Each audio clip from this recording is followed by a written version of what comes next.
At some point, out of curiosity, the fool tasted a substance that expanded his consciousness. An artist led him to this substance, an artist whom he did not know personally but whose works impressed him and who revealed in his art that he was a consumer of this substance. Hence, the seduction of this substance was too strong to suppress, and he, the fool, gave himself up to this seduction.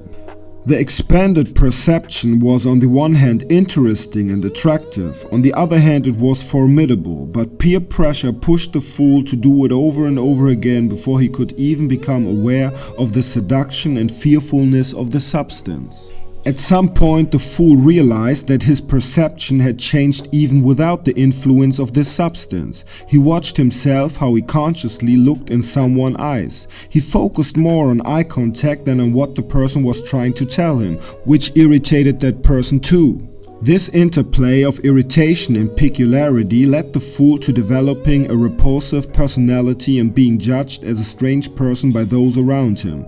This unconsciously perceived feedback also changed the subtle attitude of the fool, which was part of his personality. So it happened that the fool subconsciously and subtly, through the choice of words, through the vibration of his words, or through the pastures suggested, "Please don't push me off, please don't find me strange, please don't humiliate me."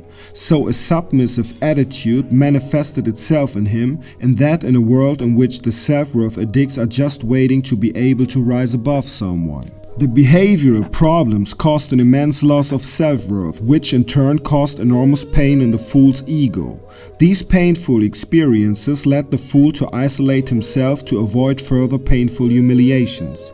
The isolation in turn increased the behavioral problems. Just buying groceries was torture for him. So he sat in his mouse hole with illusory fear of the humiliations that might happen to him while buying groceries. Maybe meet an old friend who realizes how weird you have become. Run into a pretty woman who makes eye contact with discomfort. Or watching a little boy hide behind his mother because one is unable to be relaxed. So he sat in his isolated mouse hole for minutes or even hours before he gathered his courage to quickly get some groceries.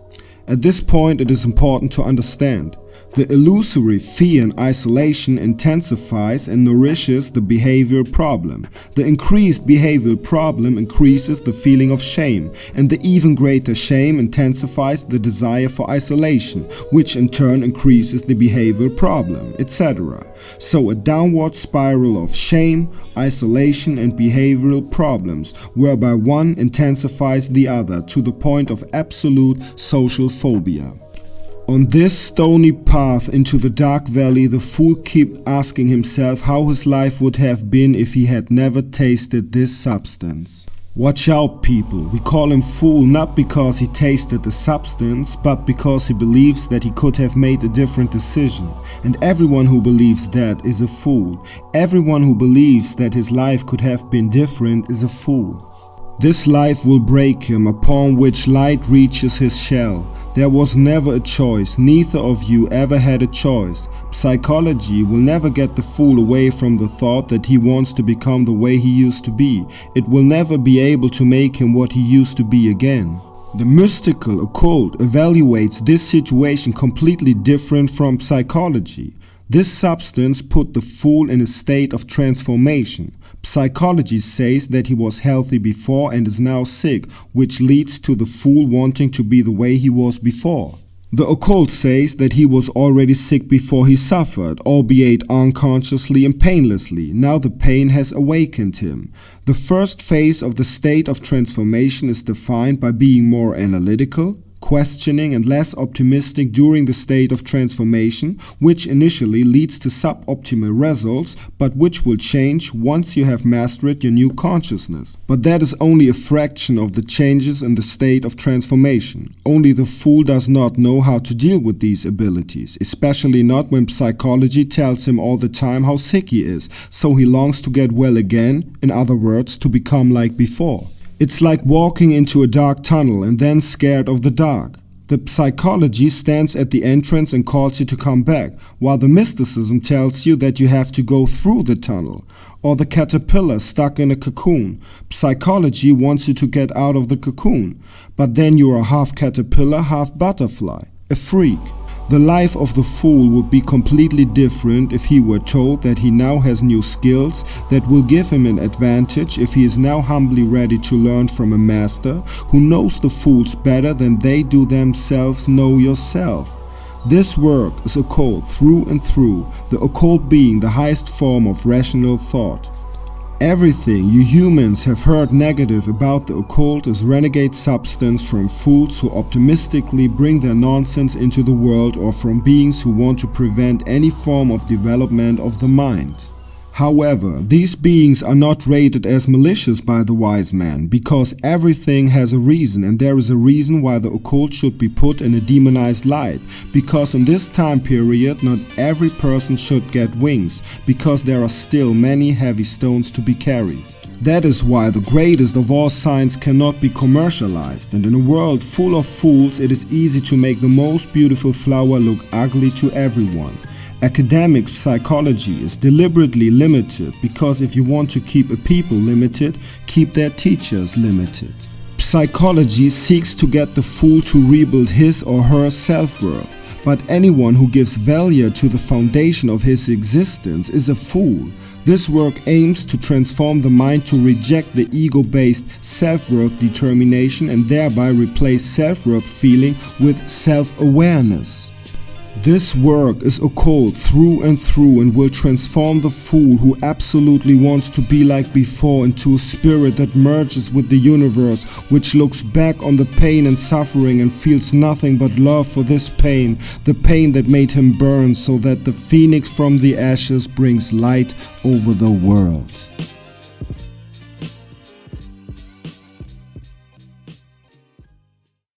Zunny Beyond, out of the room. Welcome everybody. This video can change a life. This video will change lives because this video is meant to change lives. One of the most questions is why some people can live with cannabis consumption and have a normal life, and why others have a breakdown from using it. And this is exactly what is now explained in the second chapter, the downward spirals.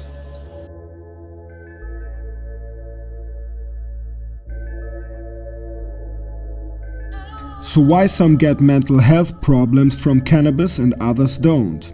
At the very beginning, when your life changed from consuming the plant, there was a change in consciousness when you were high. At some point you also noticed a change in consciousness in the normal state, which changed your behavior. This then led to feelings of shame because you could not longer be who you were, and before you do yourself the pain of rejection from friends who can no longer cope with you, you pulled yourself back, and that's isolation. You always repressed all of that, and when you were high in isolation it all came up, plus additional thoughts of fear that it could get worse. These illusory, fearful thoughts then fed the behavioral problem again. The even more visible behavioral problems make the shame even greater, and the even greater shame intensified the desire for isolation. So a downward spiral of behavioral problems, shame and isolation, whereby one intensifies the other up to severe social phobia.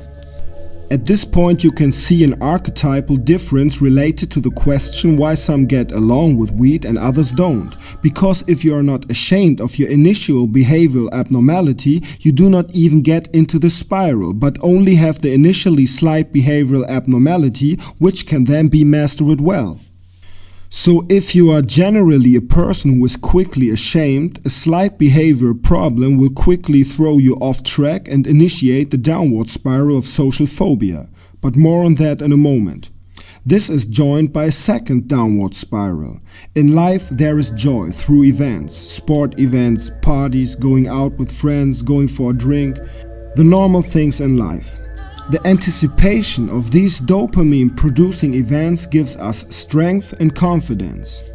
In the maelstrom of the downward spiral of social phobia, you will lose all pleasure in the events and will no longer be part of them. The bad thing is not so much the lack of events, but the fact that there is nothing left to generate anticipation. So events only take place in isolation. Movies, video games, smoking weed, listen to music, etc. Which makes the isolation even more important. So you make yourself dependent on the isolation and optimize the isolation.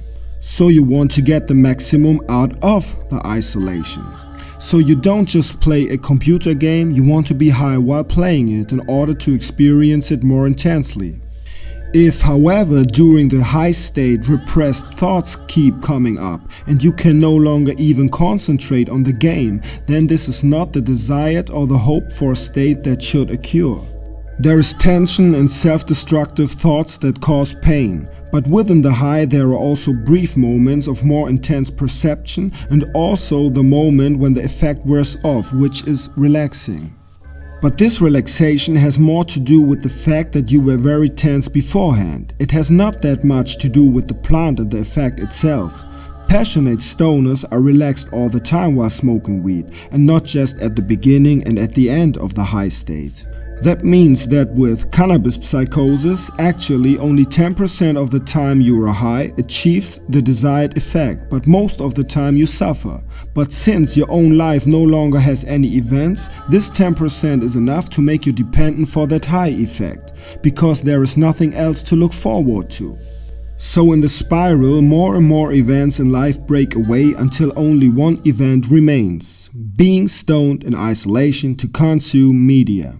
That means in the end you only have this one event that creates anticipation, although this one event for the most part does not bring about the desired state, but otherwise there's nothing more, since all other events no longer generate anticipation, just fear, because you could attract attention unpleasantly. So it is essentially not a dependency on cannabis, but a dependency on anticipation, as this generates energy. Understanding this is very important because it leads to the person recognizing at the latest at this moment that it may be more important to work on his personality and to get clarity before continuing to smoke weed. Working in a wise way on one's personality and enjoying the progress creates a lot more joy and anticipation than this 10% during consumption. But back to the question of why some can crash through cannabis use and others can smoke weed passionately without causing psychological problems. On the one hand, there are archetypal reasons in the nature of the human being. One type has a high level of shame, the other a low one. The bigger the shame, the faster a behavior problem will get worse and destroy you.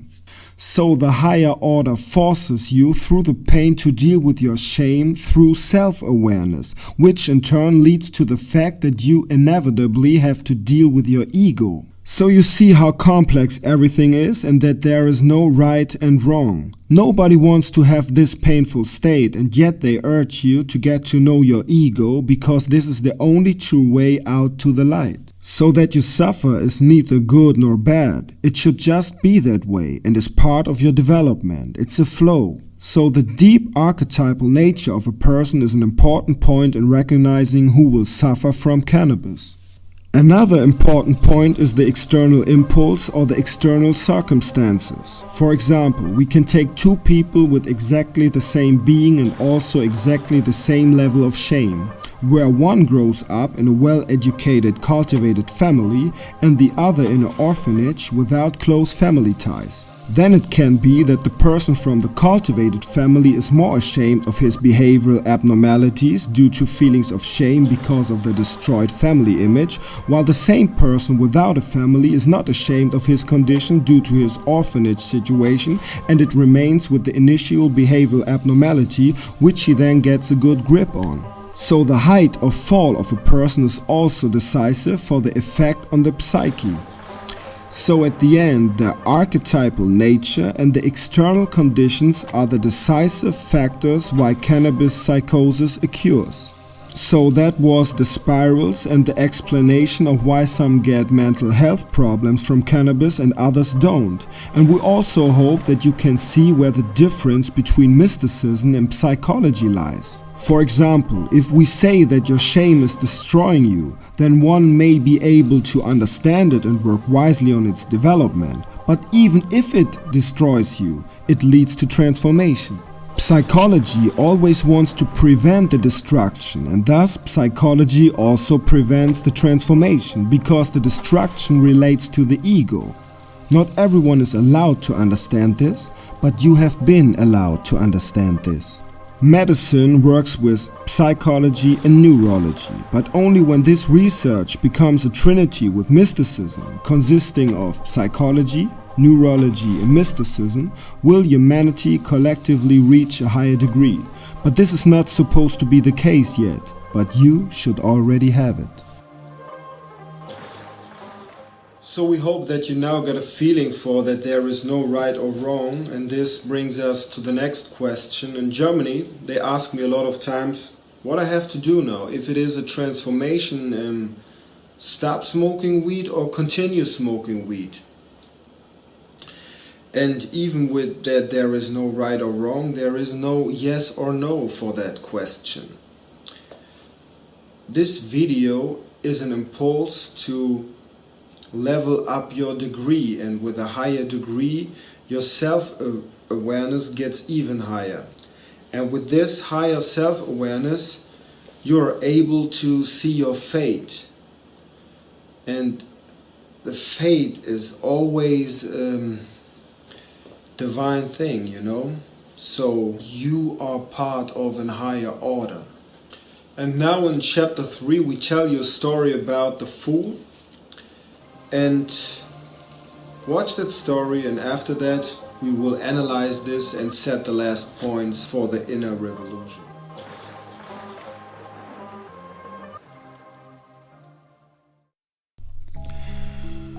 The fool had been working in the toy maker's production facility for 2 weeks. The first few days were still quite okay. It was easy piecework and he got on quite well with a colleague because he liked his humor.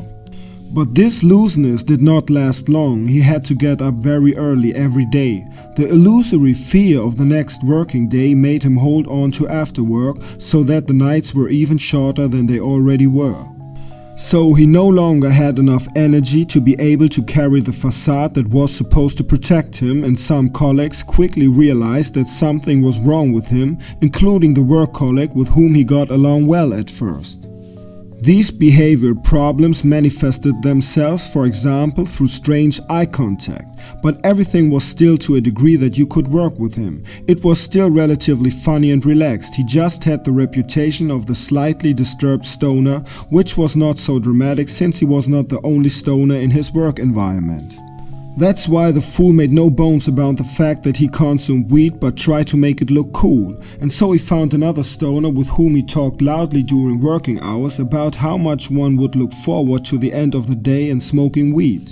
And so it really was. The fool was looking forward to the end of the day and smoking pot in the home. But these constant behavioral abnormalities, which made themselves noticeable through empty, thoughtful gaze and strange eye contacts, made him appear increasingly strange, which mentally hurt the fool. The colleague with whom he got along well at first now only talked to him when it was technically necessary and otherwise avoided him. All of this burdened him very much, so that self-worth damaging thoughts arose which he suppressed. After these low blows, one night he wasn't even looking forward to smoking the weed. It was more a desperation to want to feel differently.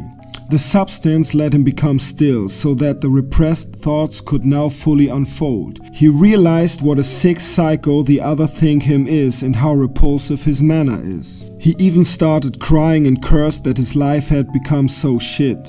When the effect of the plant wore off, he felt relaxed, but the illusory fear of the humiliation that could still happen to him let him suppress the fact that there is a next day, and so he lengthened the night and surrendered again to the substance, to drift back into this negative world of thought.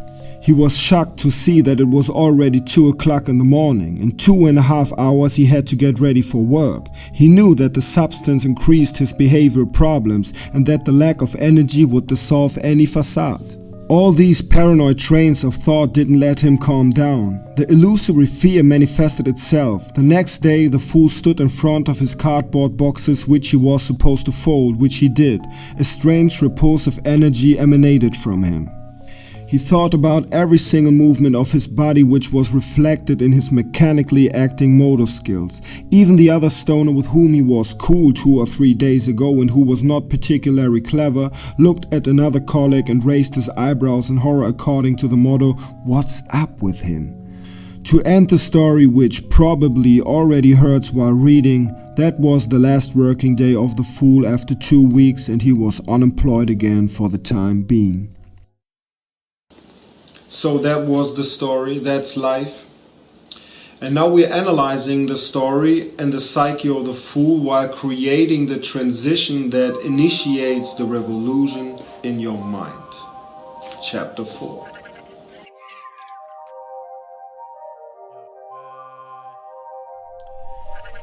At the very beginning we told that the first 2 to 3 working days were okay for the fool and that he was also relatively relaxed so that his behavioral problems were hardly apparent. This resulted from the fact that the fool initially came into a new environment and had no height of fall. That means nobody knew him and he started from scratch. That the fool was then accepted as relatively normal for the first 2 to 3 days was a success for him. So what is normal for other people was a success for him, and thus he had reached a height of fall that would be that the fool, classified as normal by the environment, is suddenly classified as abnormal. The illusory fear of this devaluation made the nights short, which robbed him of the energy he needed to hide unstable faces with facades. Now it's getting interesting. He unconsciously retrieved this energy by looking forward to the end of the day and the cannabis. So the anticipation of something gives us energy, and with this energy the fool could be a bit more normal again. For example, smiling, showing the will to live and joy, which are all characteristics that we humans classify as normal. That means that smoking weed was simply something he could look forward to at that point, regardless of whether it brought him joy at the end of the day. So in a situation where things were no longer going optimally for him at work and he was already conspicuous, that gave him renewed strength to look forward to something that lifted his mood, which made him a bit more attractive again. So we can't tell the fool to stop smoking or continue smoking. Rather, he should understand that a simple addiction mechanism takes effect here, which is psychological and not physical in nature. Like the player who's looking forward to going to the casino because he could win something that creates feelings of happiness. Or like the woman who looks forward to going shopping because she could get a bargain. The anticipation is therefore an energizing and encouraging source of energy, regardless of whether the event also generates the hoped for joy. In this case, this means that many stoners who have predominantly negative experiences during the high state remain stoners every day because they unconsciously need the anticipation of smoking weed in order to generate anticipation that gives them strength for the day. This is a simple, primitive mechanism by which our entire society becomes addicted to all sorts of things. The fool has the particular problem that due to his now existent social phobia, he can hardly generate anticipation elsewhere, because every social event creates fear in him and not anticipation. Therefore, at some point he only has the anticipation of smoking weed, so for the fool it's no longer about smoking weed, but much more about having something to look forward to. To come back to the question of smoking or not smoking weed, if the fool understood this, the plant would immediately lose its attractiveness and consumption would definitely decrease without having to tell the fool to stop, because life is not about answers but about experiences. But it's getting a lot more interesting now. So the fool was looking forward to the evening consumption and talked aloud to the other stoner about smoking weed, which for him was a subtle explanation for the subconscious of the environment, why he would behave a little conspicuously. So the fool had fallen only slightly from the classification normal to the classification typical stoner who has no self-respect. The fool could still live well with this classification, but this classification had to be defended again, which again meant stress. Stress that again robbed the fool of sleep and energy, so that this classification also crumbled and he quickly achieved the classification conspicuous psycho. So we see the deep philosophical meaning of being. Just as the normal person might want to be successful, the abnormal person simply wants to be normal. He is just as busy with to be or not to be as everyone else. This is the root of the problem, and this root was already active before the behavioral problem and made the behavioral problem possible in the first place. Therefore, the solution cannot be to become what you were before. This state is forcing the fool to go the ultimate path, the transformation, the inner revolution, the deautorization of the ego. So this state of suffering is actually a good thing, but it takes a certain degree to be able to recognize it. The real culprits of his condition are shame and vanity, because the fool cares what others think of him. The cannabis is a substance that made him aware. This awareness made him behave abnormally, which is quite normal because the fool first has to learn to deal with this awareness. But everything that came after that, like feelings of shame and vanity because of the abnormal behavior, the loss of self-worth and the pathetic attempts to save self-worth through a cool demeanor, that has nothing to do with the cannabis. The plant only stimulates the mind, and then the mind tells your ego what a fool you are. Your own mind attacks your own ego, as is the case with other psychedelic substances, which then lead to a horror trip. The initial behavioral problem is not that bad. It becomes more and more bad when you are ashamed of it. Shame comes always from a self-centered origin. That said, the cannabis is not the problem. Rather, the problem is self-centered thought mechanisms that we humans call normal. And then psychology comes and wants to help you to get back to the way you used to, so that you can go to work or something. But what you used to be is why you have to suffer now. What we evaluate as behavioral psychosis on the outside is basically a panicked ego that tries with all means to save self-worth and its own reputation. So the fool's ego is on fire, and psychology wants to put out the fire, but that means that the fool will keep scars and wounds forever and remain a fool. The mystical, occult wants the fool to burn so that the phoenix can be born from the ashes. That is the inner revolution. As explained in the other videos on this channel, religion is to be viewed metaphorically, and the devil is the metaphoric of the ego. It was explained centuries ago by Michelangelo and also in the Bible. Actually, this topic needs its own chapter, but we will try to explain it briefly because it is important for understanding your situation. This picture represents the birth of the deity mind / all-seeing eye. The man with the long white beard is supposed to represent a god. Please think metaphorically. Michelangelo did not imagine that God had a white beard.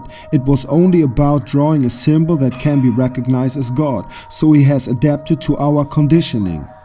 And this god is inside a shape, and this shape is like the shape of a cross-section of a brain. And this god is exactly where the thalamus pineal gland would be in a cross-section of a brain. And around this god, also in the form, are angels, and angels are God's helpers, and the angels are at the point where the cortex runs in the brain, which the mind uses to store informations that it considers relevant. So the finger contact symbolizes the birth of a god through the human medium. So in this picture, Michelangelo was only interested in explaining that the mind is divine. The Bible says in the story of creation that Adam and Eve now know through the fruit of the tree of knowledge what is good and what is bad, what can only be known if one orientates oneself within the duality, which only happens through the ego. In addition, they suddenly feel ashamed because they are naked, and shame also needs an ego. This biblical passage thus symbolizes the birth of the ego, which is oriented within the duality. To decode the complete metaphoric now would go beyond the scope, but in us humans there is this battle between mind and ego.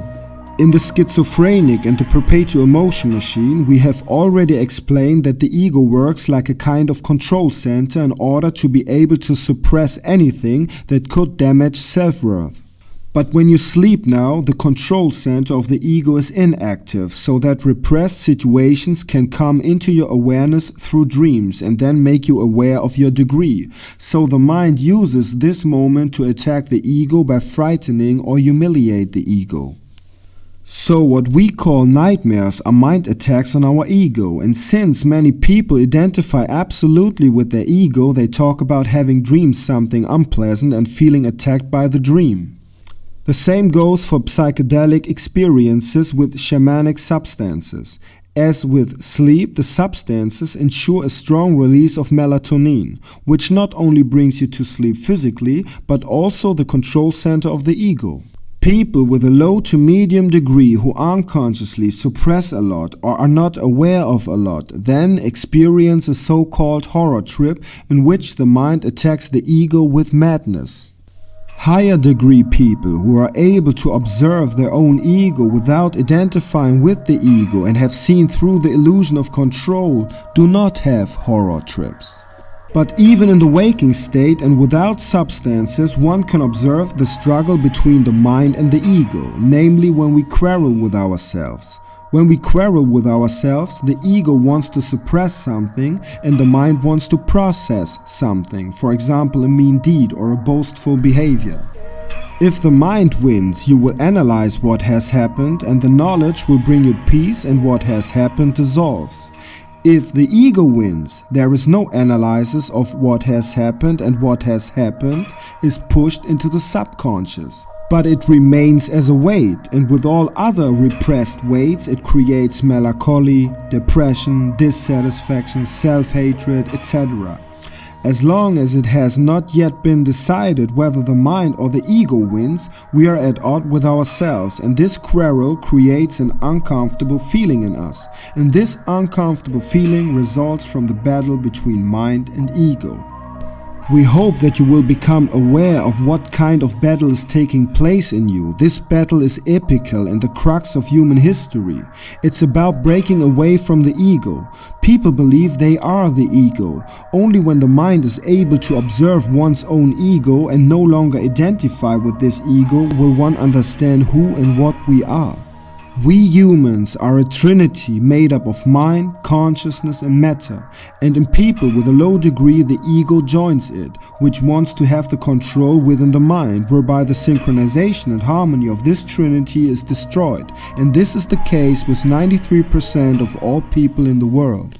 Now let's get back to the fool and the cannabis. The fool pushes a lot into the subconscious so as not to have to experience the pain of self-worth degradation. Similar to strong psychedelics, cannabis also strengthens the mind and weakens the control center of the ego. All the painful experiences that were previously repressed are overwhelming the fool now, and because the fool identifies with his ego and mind, he is confused. While he is high, all these repressed incidents come up out of the silence, and in addition there is an illusory madness of incidents that could still happen. These thoughts would stop immediately if the mind were able to observe its own fear-filled ego without identifying with that ego. Don't think about spiritual things like soul or something. What you really are is data generated by the brain. So you are a data stream, and this data stream consists of mind data and ego data. If the ego data is dominant, then you are that data. That is, you are the ego. A higher level mind can keep the ego data small and then separate the ego data from the rest of the data stream so that the mind and ego are separated, so the mind can observe the ego. At that moment, you can no longer be hurt or attacked because only the ego that you have separated from and which you are observing can be attacked. Only to know what's going on and the absolute understanding of the battle between mind and ego will unravel you and give you clarity. Only the ability to observe your own ego as it is oriented within duality in order to determine its self-worth, to observe all this and then consciously reject it with the mind will set you free. Being able to observe the ego without identifying with the ego is key, and as you can see, it is no longer about the cannabis plant because it was never the problem. And at this point you should be clear that this work decodes a general social mental problem and therefore not only calls people with cannabis psychosis as fools. By now at least everyone should realize that we are all fools, and any fool with mental problems will find answers here. But of course it is the case that people who repress a lot in order to avoid pain are more likely to have unpleasant experiences with psychedelic substances like cannabis. But that doesn't mean that it shouldn't be like that. Therefore, there is no answer to continue smoking or not smoking because the pain is part of the transformation. Possibility 1. If the fool continues to ruin himself through consumption and isolation so that his reputation can no longer be saved and he has no one left, then that is perhaps the point that had to be reached in order to surrender to an intelligence that is of universal origin and which you can only listen to when you have become quiet and do not try to save your reputation, which makes too much noise to be able to be quiet enough. You can also say that if you can still save the reputation, you will want to save it. If it can no longer be saved, you may concentrate on what is really important. Option 2. He can stop smoking weed as his psychologist tells him to. But you can only repress the self-awareness, but you cannot make yourself unconscious. Once you are self-aware, you have to walk this path to the end, and you cannot go back to the unconscious. But there is also such a thing, people who have stopped doing it and then do not like to talk about their past, which is a clear indication of repression. People who are just a bad copy of who they once were for the rest of their lives. So the bad copy of something underdeveloped that was relatively painless due to its unconsciousness. If you ask us, not very desirable. But there is a third way that will be chosen by all those who have understood this work as well as one can understand it. Those will notice a decreasing attraction to the cannabis as they have recognized that a large part of the attraction results from the fact that their own life no longer has any events that bring joy, and therefore one only has this poor anticipation for the cannabis and that one is dependent on this anticipation in order to generate energy. Those will begin to watch themselves through self-awareness. All thoughts causing pain and fear are consciously viewed without identifying with them, so that the mind will be able to unmask the source of these thoughts in order to recognize that this source is the ego, and that ego will be silent every time it is discovered, which is an incessant process. But not only the pain-producing thoughts, but also the thoughts that strengthens your self-worth and make you feel good have the same source. Here too, the mind will expose the ego and silence it. This is an endless process as the ego is constantly being reborn and needs to be exposed over and over again. This is a mind that can no longer be evaluated by the ego as valuable or worthless. This is the true meaning of finding one's inner center. This is a mind that no longer struggles. This is a mind that regulates and above all rules. This is a ruling mind that cannot be confused because it knows the sources of its thoughts. That mind will not use the substance again until it has learned how its mind works, but it will never be dependent on anything again. This mind will immediately recognize when the consumption leads to tension in order to become aware of the causes again. The relaxed state is the deep desire of the mind because only in relaxation does it develop. This applies to everything, both for the abilities of a person as well as for the potential of a substance, which only opens the grail in a selfless, relaxed state. A mind like this is generally open to all psychedelic substances that grow out of the ground. The fact is that every psychedelic substance that grows out of the ground attacks the ego. That is magical. So nature helps the mind to fight the ego, but metaphorically speaking, cannabis is more of a substance that destroys the facade and then leaves you with the ruins, so it destroys more in those where the ego has unconsciously built facades. There are these three ways, who by the way has not noticed, the first way also completes the transformation, but to do this you have to survive it, which is where some have failed. To be able to observe your own ego is the alpha and omega for the transformation. Of course, there are good psychologists who can help you feel better, but psychology in general is deliberately limited and not intended by the higher order to initiate transformations. It is enough for psychology if you are reasonably socially acceptable again, and maybe that is enough for you too. So one cannot say here either that psychology is doing something right or wrong. In the case of cannabis psychosis, it would be typical for psychology to advise the affected person to immediately stop smoking and then gradually build up their self-worth again, so nothing else than strengthen the ego. Look at it, psychologists everywhere advertise to rebuild your self-worth, like a product. The truth is, it is a product. But what will really liberate you in a revolutionary way is the ability to observe your ego as it orientates itself within the duality in order to determine its self-worth. The moment you are able to do this, there is no longer any self-worth, then there is only self-awareness. And once this self-awareness is sparked, it will accompany you through all degrees for the rest of your life. And all the pain from now will eventually be nothing more than a useful reminder. I'm sure that all the informations in that video are able to help many people, but it's not possible to put all the necessary informations in that video. Just for the cannabis psychosis you need at least 3, 5, 4 hours of text. So let me explain something. All the videos on that Out of the Room channel are trailers for a book, and to like, share, subscribe is the most powerful mechanism to make such a book become reality. Because publishers mostly interested in numbers, and I definitely need a good publisher because I have to write it in German, and then it needs high quality English translation and all that. And the most important point is I need the time to write such a book, so I definitely need a publisher. So now you know. Hope that video got an impact on you. You also have to watch all the videos on that channel for the overall impact.